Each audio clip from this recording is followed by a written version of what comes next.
এই যে ট্যাংরা মাছ ভাজছি, ট্যাংরা মাছ দিয়ে ফুলকপি দিয়ে হবে। এই যে কপি ভাজিয়ে রেখেছি, আর এই 3টে কাঁচা লঙ্কা নিয়েছি, আদা বেটে নিয়েছি, জিরে ভেজে নিয়েছি।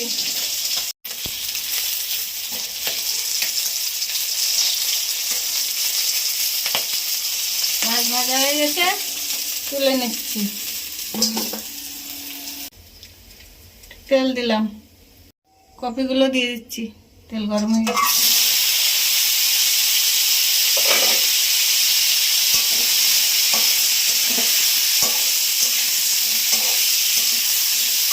আদা দেবো, লবণ,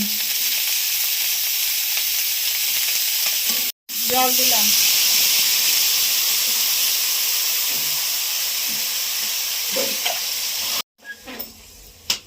হলুদ। এই যে মাছ দিয়ে দিয়েছি, ঝোল ফুটে গেছে, মাছটা দিয়ে দিয়েছি। তরকারি প্রায় হয়ে এসছে, জিরে ভাজা আর এই লঙ্কা বাটা দিয়ে দিচ্ছি। হয়ে গেছে, নামিয়ে দিলাম।